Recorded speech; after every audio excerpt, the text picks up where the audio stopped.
Good morning, my friend. How are you today? It's Thursday. It's time to bring back something I haven't done in a while. Throw it down Thursday. This is where I kind of rant, educate, motivate, hopefully spur some action. Call to action for a lot of people, parents. So let's just get right into it. This pandemic is winding down, it seems, and states are starting to open up. Activities are going to start coming more.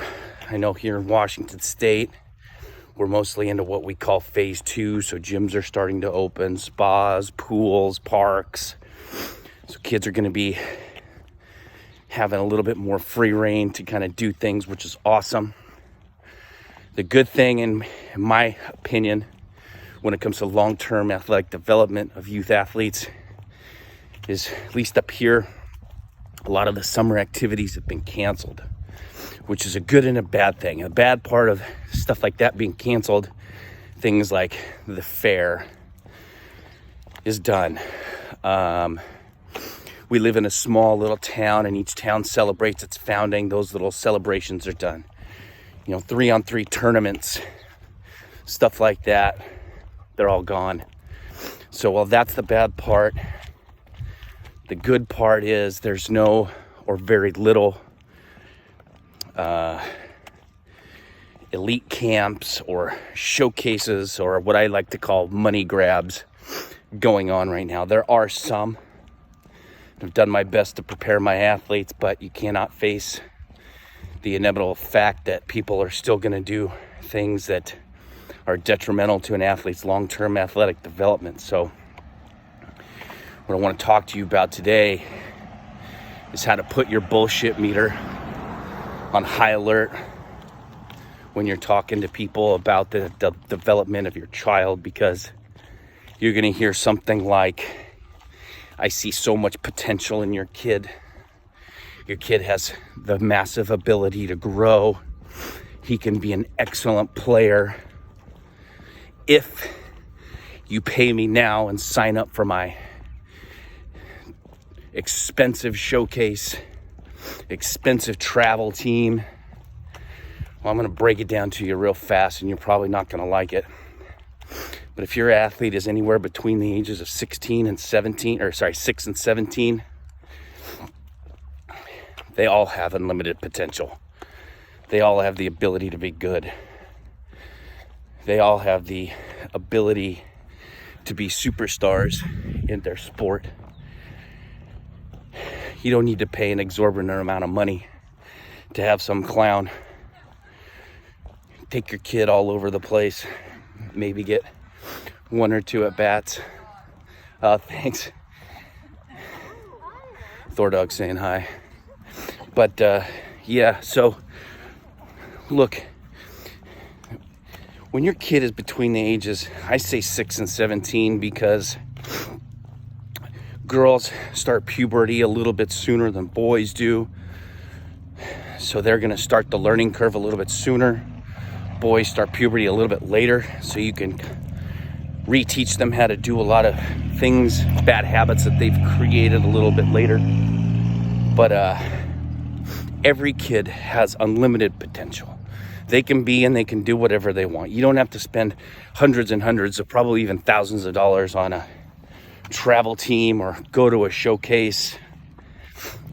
If anything, this pandemic has taught us that kids are resilient, but that when you take away one thing, they're going to come up with something else. I was in the gym, my pain cave, my garage gym, doing some kettlebell work yesterday. My 5-year-old just created an obstacle course out of nowhere between an assault bike, a medicine ball, PVC pipe, and a recumbent bike, and a bench, adjustable bench.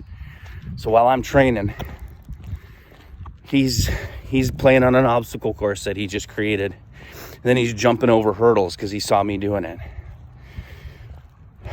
But without the showcases, without all these youth specializations bullshit, your kid's been resting, probably more so than they should, but they've been resting.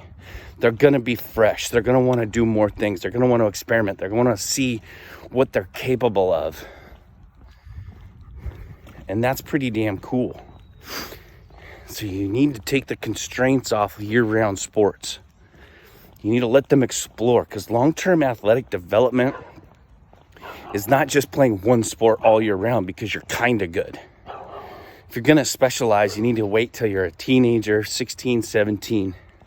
Shouldn't be specializing if you're not able to drive. How about we say that? Because playing different sports, exposing yourself to different stimuli is going to enhance the ability to become a better athlete. If you play one sport the entire year, you only get good at one thing. You're going to suck at everything else. And the best way to improve as an athlete is find what you're weak at. Find what you're not good at. Hone those skills. Because when you dial in the things that you're not good at, it makes the things that you are good at that much better. Now all of a sudden you're becoming a well-rounded athlete. Now all of a sudden you don't have any holes in your game. This is when you want to go for the showcases of the VIP clubs and the travel teams, because now you can excel against your teammates, excel against your competition. You know, growing up, we played a myriad of different sports. We were always playing some sport every part of the year. That's why I'm passionate about getting kids to do more things, because even as a 42-year-old adult, there's not a single sport I can't play with my kids. There's not a single sport I can't teach my kids the basic fundamentals of that sport. Now, all of a sudden, if my kid comes up to me and says, hey, I want to play lacrosse, I'm going to be like, sweet, let's go get some sticks and a ball. We're going to go play catch.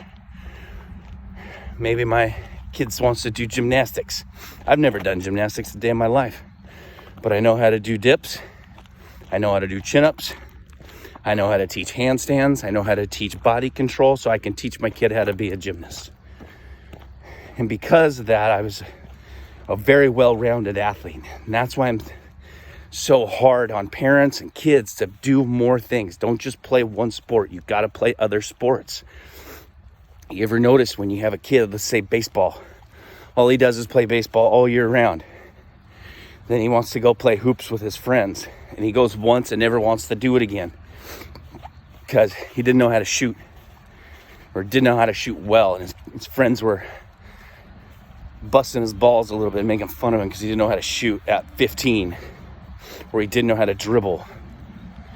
You know, or maybe you have the opposite. Maybe you have a soccer player and all they've been doing is playing soccer their whole life, but they can't throw a baseball or a softball.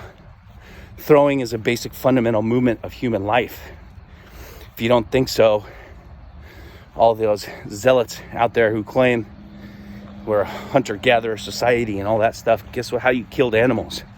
You threw spears, you threw rocks. So throwing is a fundamental activity and an athletic skill that needs to be developed. But if you're playing a sport that doesn't throw year round, how are you supposed to develop that? So coming up, almost 10 minutes, time to go. So be mindful coming back out of this pandemic. Don't rush into year-round sports again. Expand your athletic horizon. Dip into other sports, expand your quiver, and watch your child's long-term athletic development grow, especially if they're in the 6 to 10 or actually 6 to 13 range. Let them play, let them experience stuff. Don't handcuff them to one sport. Let's create some monsters. Get out there, have a kick-ass day, and we'll see you next Thursday.